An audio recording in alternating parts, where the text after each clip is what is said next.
پر اصرار کرے، اس کے اوپر لگا رہے، اس کو توبہ، اس کو گناہ بھی نہ سمجھے، اس کی توبہ بھی نہ کرے۔ کسی مقصد کی پیش نظر میں آپ حضرات کے سامنے ایک آیت کریمہ تلاوت کی، جس کا ترجمہ، جس کا مفہوم یہ ہے کہ اے ایمان والو، یا ایھا الذین آمنو، اے ایمان والو، توبو الی اللہ، کہ تم اللہ رب العزت کی طرف رجوع کرو، توبہ کرو۔ کیسی توبہ؟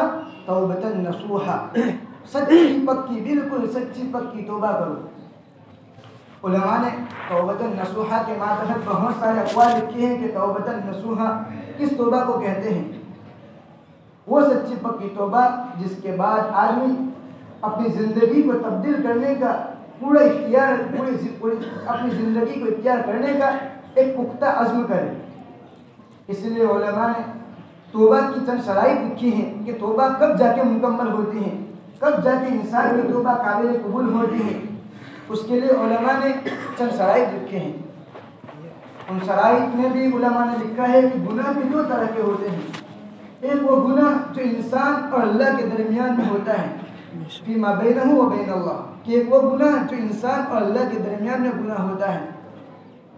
مثال کے طور پر نماز چھوڑی وغیرہ، اللہ رب العزت نے جن احکام کو بجا لانے کا حکم دیا تھا ان کی خلاف ورزی کی، اس کو اللہ اور اس کے بندے کے درمیان کا گناہ کہتے ہیں۔ دوسرا وہ گناہ جو آدمی اور لوگوں کے درمیان میں ہوتا ہے۔ تو جو گناہ اللہ اور لوگوں کے درمیان میں ہوتا ہے، اس کے لیے علماء نے 3 شرطیں رکھی ہیں۔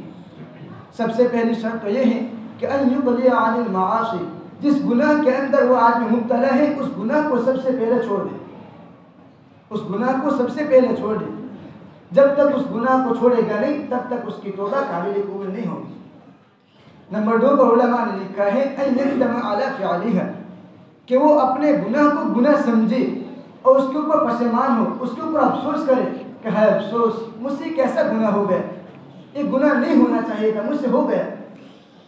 جب آدمی اس طرح کا افسوس کرے گا تو اللہ رب العزت کے پاس پھر توبہ کرے گا تو اللہ رب العزت اس کی توبہ قبول فرمائے۔ تیسری شرط علماء نے لکھی ہے کہ ان یعزم اللہ یعود الیہا، کہ پختہ ارادہ کر دے دل میں کہ آئندہ چل کر کبھی بھی یہ گناہ نہیں کروں گا، آئندہ چل کر کبھی بھی یہ گناہ نہیں کروں گا۔ جب آدمی ان 3 شرطوں کے ساتھ توبہ کرتا ہے تو اللہ رب العزت اس کی توبہ کو ضرور بھی ضرور قبول فرماتا ہے۔ اگر اللہ رب العزت کو توبہ قبول فرمانا نہ ہو جائے تو اللہ رب العزت یہ آیت کیوں پیش کر دے کہ وَتُوبُوا إِلَى اللَّهِ جَمِيعًا أَيُّهَا الْمُؤْمِنُونَ لَعَلَّكُمْ تُفْلِحُونَ، کہ اے ایمان والو، تم تمام کے تمام لوگ اللہ رب العزت کی طرف رجوع کرو۔ کیسا ہو سکتا ہے کہ کوئی آدمی یوں کہے کہ تم میرے پاس مانگو اور پھر وہ نہ دے؟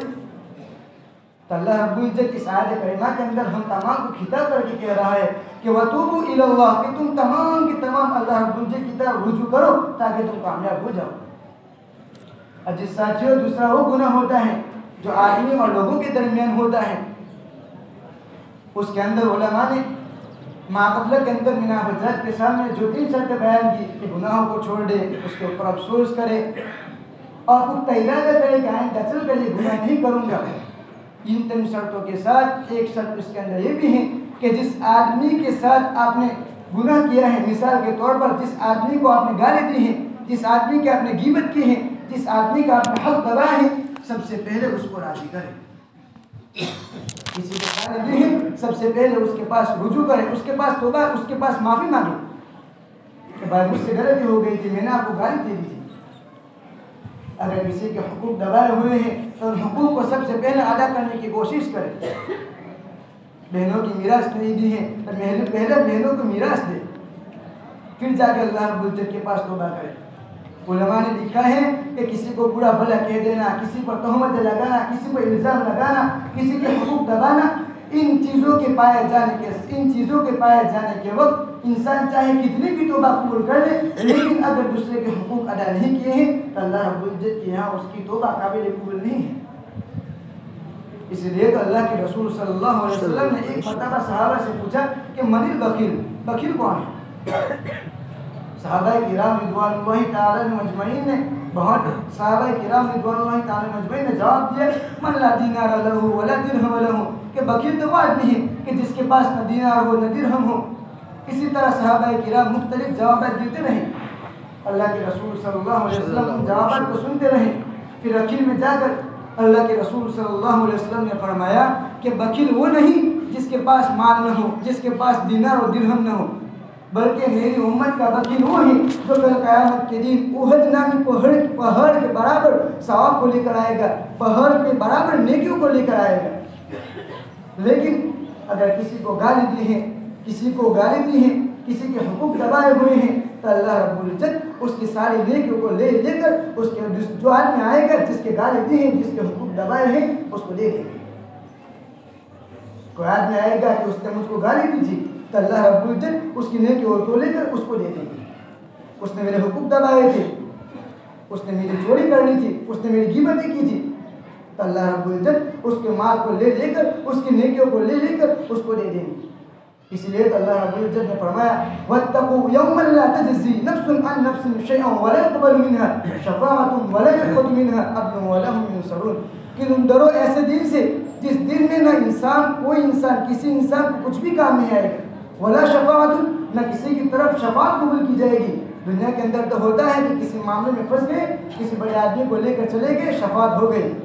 آخرت کے اندر ولا شفاعت، کوئی شفاعت نہیں ہوگی، ولا عدل، دنیا کے اندر تو کچھ رشوت دے کر چھوٹ جاتے ہیں، ولا عدل، قیامت کے دن نہ کسی کو رشوت دی جائے گی، نہ کوئی معاوضہ لے کر اس کو چھوڑ دیا جائے گا اور نہ ان کی مدد کی جائے گی۔ اس لیے میرے بھائیوں، اگر ہم نے کسی کے حقوق دبائے ہیں، ہم نے اگر کسی پر ظلم کیا ہے، ہم نے کسی کو غلط دیا، ہم نے کسی کو گالی دی ہے، تو سب سے پہلے آج ہم اس کے پاس سے رجوع کر لیں، اس کے پاس سے ہم معافی مانگ لیں۔